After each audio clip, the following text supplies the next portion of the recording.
إن الحمد لله نحمده ونستعينه ونستغفره ونعوذ بالله من شرور أنفسنا ومن سيئات أعمالنا ومن يهده الله فلا مضل له وأشهد أن لا إله إلا الله وأشهد أن محمدا عبده ورسوله يا أيها الذين آمنوا اتقوا الله حق تقاته ولا تموتن إلا وأنتم مسلمون يا أيها الناس اتقوا ربكم الذي خلقكم من نفس واحدة وخلق منها زوجها وبث منهما رجالا كثيرا ونساء واتقوا الله الذي تساءلون به والأرحام إن الله كان عليكم رقيبا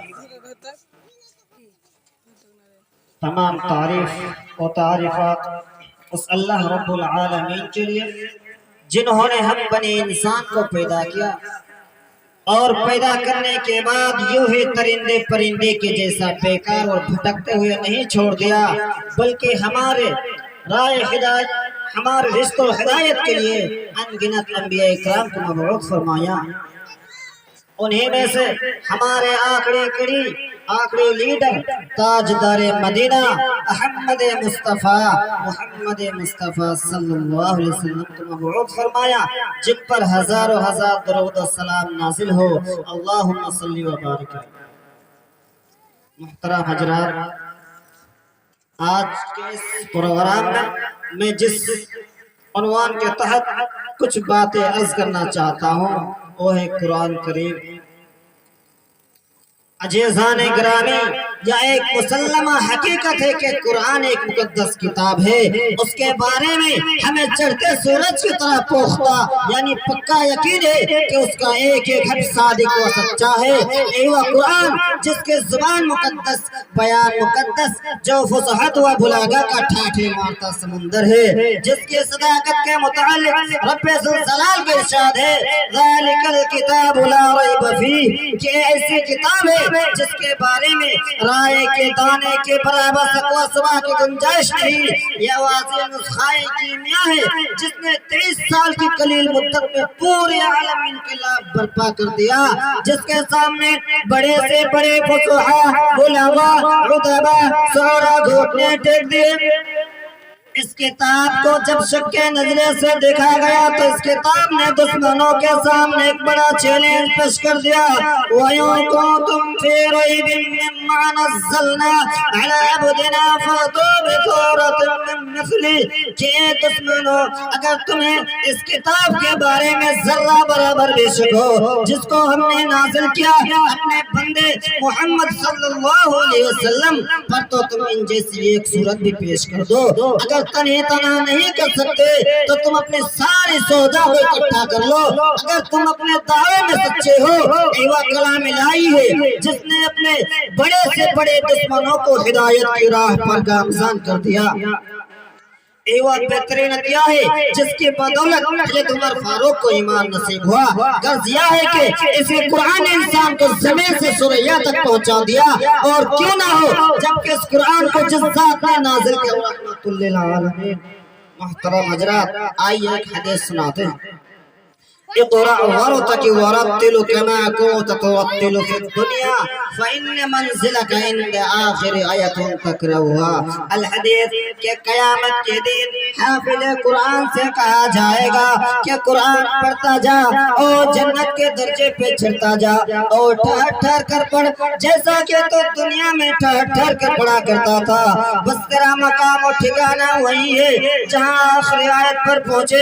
نیز اللہ کے نبی صلی اللہ علیہ وسلم نے ارشاد فرمایا من قرأ حرف من کتاب اللہ فلہ بہ حسنۃ والحسنہ بعشر امثالها لا قولوا الف لام میم حرف ولكن الف حرف ولام حرف ومیم حرف۔ الحدیث کہ جس نے ایک حرف کی بھی تلاوت کی ہے اس کے لیے ایک نیکی ہے، اور ایک نیکی 10 نیکیوں کے برابر ہوتے ہیں۔ میں یہ نہیں کہتا کہ الف لام میم ایک حرف ہے، لیکن الف ایک حرف ہے، لام ایک حرف ہے، میم ایک حرف ہے۔ محترم حضرات، مگر ان تمام خصائص و فضائل کو ہم نے پاس پوست ڈال دیا۔ فرمان الہی اور فرمان رسول صلی اللہ علیہ وسلم کو بلائے طاقت دیا، جس کی وجہ سے ذلت و رسوائی ہمارے مقدر بن گئی۔ ساری دنیا میں ہمیں گاجر اور مولی کی طرح کاٹا جانے لگا، خصوصاً قوم مسلم کے خون کو وہ اہمیت نہیں دی گئی جو اللہ تعالیٰ نے اس قوم کی اہمیت کو عطا کی ہے۔ تو ایسا منہ ہمیں کیوں دکھنا پڑ رہا ہے؟ تو اس کا جواب یہ ہے کہ ہم نے قرآنی تعلیمات کی اہمیت کو بھلا دیا، ان پر عمل کرنا ترک کر دیا۔ سچ کہا تھا علامہ اقبال نے کہ وہ معزز تھے زمانے میں مسلمان ہو کر، او معزز تھے زمانے میں مسلمان ہو کر، اور ہم خاری تارک قرآن ہو کر۔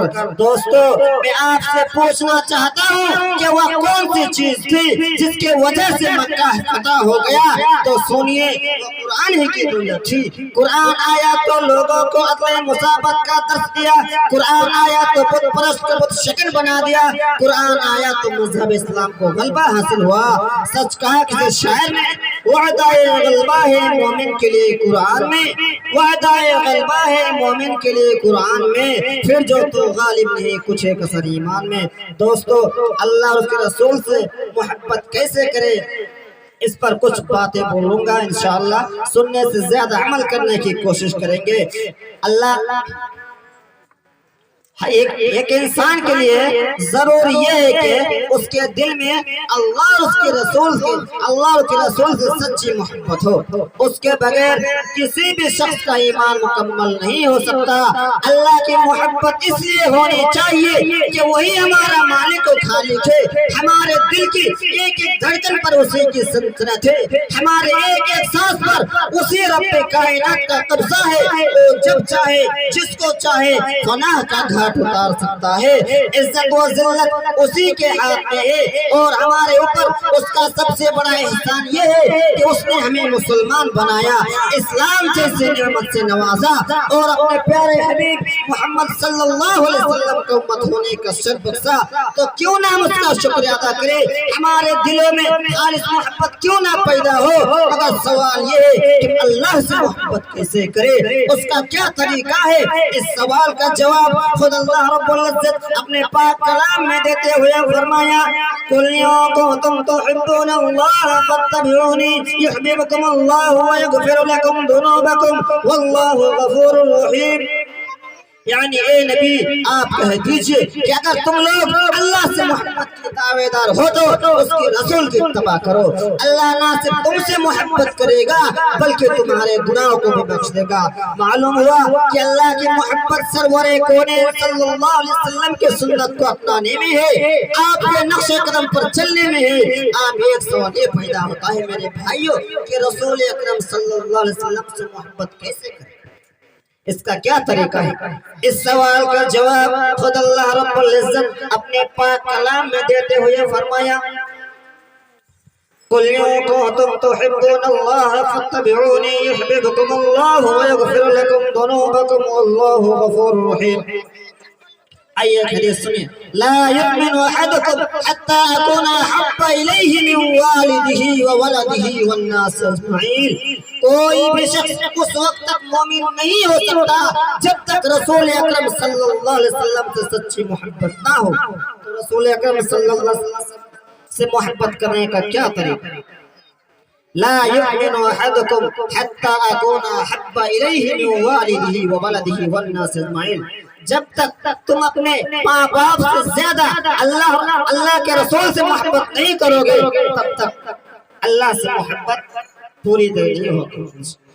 آخر میں اللہ رب العزت سے دعا ہے کہ ہم تمام امت مسلمہ کو ان کئی ہوئی باتوں پر عمل کرنے کی توفیق دے، آمین۔